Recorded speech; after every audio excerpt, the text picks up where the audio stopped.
ಇಡ್ಲಿ ಪಾತ್ರೆಗೆ ಹಾಲನ್ನ ಹಾಕಿ ಬಾಯಿ ಚಪ್ಪರಿಸಿ ತಿನ್ನುವಂತಹ ರೆಸಿಪಿ ರೆಡಿ ಆಗಿಬಿಡುತ್ತೆ. ಒಂದು ಪಾತ್ರೆಯನ್ನು ತಗೊಂಡು ಅದ್ರ ಮೇಲೆ ಫಿಲ್ಟರ್ ಅನ್ನ ಇಟ್ಟು ಮೊಸರನ್ನ ಹಾಕಿದ್ದೀನಿ. ಮೊಸರಲ್ಲಿರುವಂತಹ ನೀರಿನ ಅಂಶನೆಲ್ಲ ತೆಗೆದಿದ್ದೀನಿ. ಇವಾಗ ಒಂದು ಮಿಕ್ಸಿ ಜಾರ್ಗೆ 1 ಕಪ್ ಆಗೋಷ್ಟು ಹಾಲು, 1 ಕಪ್ ಆಗೋಷ್ಟು ಬೆಲ್ಲನ ಹಾಕಿ ರುಬ್ಕೊಂಡು, ಇವಾಗ ಅದಕ್ಕೆ ಒಂದು ಚಿಕ್ಕ ಲೋಟದಲ್ಲಿ ಹಾಲಿನ ಪುಡಿ ಮತ್ತೆ ಒಂದು ಚಿಕ್ಕ ಲೋಟದಲ್ಲಿ ಅರ್ಧ ಲೋಟ ಆಗೋಷ್ಟು ರವೆ, ಜೊತೆಗೆ ನೀರನ್ನು ಶೋಧಿಸಿ ಇಟ್ಕೊಂಡಿರೋಂಥ ಮೊಸರು ಇಷ್ಟನ್ನು ಹಾಕಿ ಇದನ್ನ ರುಬ್ಕೊಂಡಿದ್ದೀನಿ. ನೋಡಿ ಫ್ರೆಂಡ್ಸ್, ಇವಾಗ ಒಂದು ದಪ್ಪದಾಗಿರೋ ಅಂಥ ಒಂದು ಬಟ್ಲನಾರು ತೊಗೊಳ್ಳಿ, ಇಲ್ಲ ಅಂತಂದರೆ ಕ್ಯಾರಿ ಬಾಕ್ಸ್ ಆದ್ರು ತೊಗೊಳ್ಳಿ. ನಾನು ಕ್ಯಾರಿ ಬಾಕ್ಸನ್ನು ತೊಗೊಂಡಿದ್ದೀನಿ.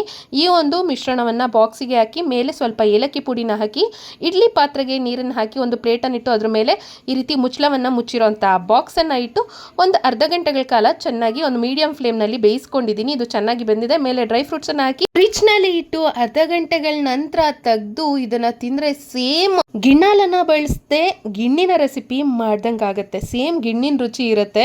ಖಂಡಿತ ಟ್ರೈ ಮಾಡಿ. ವಿಡಿಯೋ ಇಷ್ಟ ಆದರೆ ಲೈಕ್ ಕೊಟ್ಟು ಶೇರ್ ಮಾಡಿ.